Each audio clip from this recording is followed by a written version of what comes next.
सिर्फ 5 मिनट का मदरसा कुरान और हदीस की रोशनी में। 27 रमजानुल मुबारक।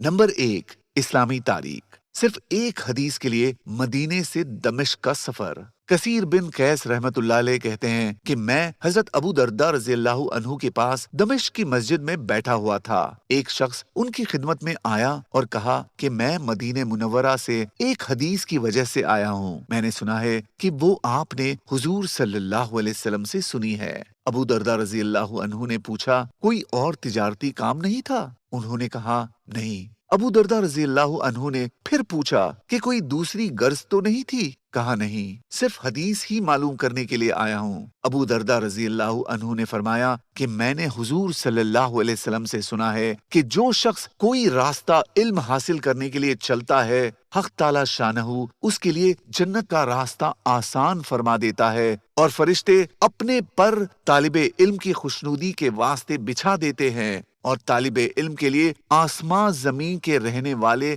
इस्तिग़फ़ार करते हैं। हत्ता के मछलियां जो पानी में रहती हैं वो भी इस्तिग़फ़ार करती हैं। और आलिम की फजीलत आबिद पर ऐसी है जैसे कि चांद की फजीलत तमाम सितारों पर है। और उलमा अंबिया के वारिस हैं। अंबिया अलैहिस्सलातु वस्सलाम किसी को दीनार और दिरहम का वारिस नहीं बनाते बल्कि इल्म का वारिस बनाते हैं। जो शख्स इल्म को हासिल करता है वो एक बड़ी दौलत को हासिल करता है। नंबर 2, अल्लाह की कुदरत। समंदर का पानी का खारा होना। ये दुनिया एक हिस्सा जमीन और 3 हिस्सा समंदर है और उसमें अल्लाह की बेहिसाब मखलूक हैं जिनमें न जाने कितने रोजाना पैदा होते और मरते हैं और दुनिया भर की गंदगी समंदर में डाली जाती है। लेकिन अल्लाह ताला ने समंदर के पानी को खारा बनाया। ये खारा पानी समंदर की हर किस्म की गंदगी को खत्म कर देता है और ऐसा न होता तो उन गंदगियों की वजह से समंदर का पूरा पानी खराब और बदबूदार हो जाता, जिसकी वजह से पानी और जमीन दोनों जगहों में रहने वाली मखलूक का बहुत बड़ा नुकसान होता। ये अल्लाह ताला की कुदरत है कि उसने समंदर को खारा बनाया।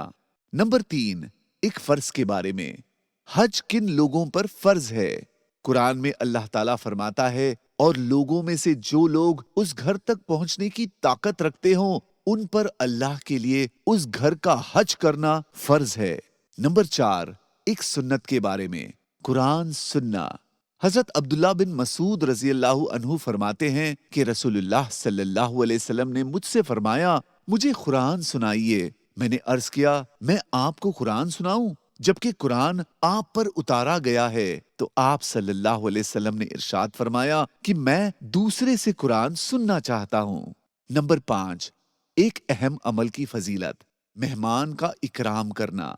रसूलुल्लाह सल्लल्लाहु अलैहि वसल्लम ने फरमाया, जब कभी भी कोई मुसलमान अपने मुसलमान भाई से मुलाकात के लिए जाए और मेजबान मेहमान का इजाज़ और इकराम करने की गर्ज से मेहमान को तकिया पेश करे तो अल्लाह ताला उस मेजबान की मगफिरत फरमा देंगे।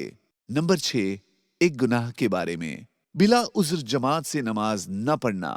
रसूलुल्लाह सल्लल्लाहु अलैहि वसल्लम ने फरमाया, मेरा दिल चाहता है चंद नौजवानों से कहूं कि बहुत सारा ईंधन इकट्ठा करके लाएं, फिर मैं उन लोगों के पास जाऊं जो बगैर किसी उज़्र के घरों में नमाज पढ़ लेते हैं और उनके घरों को जला दूं।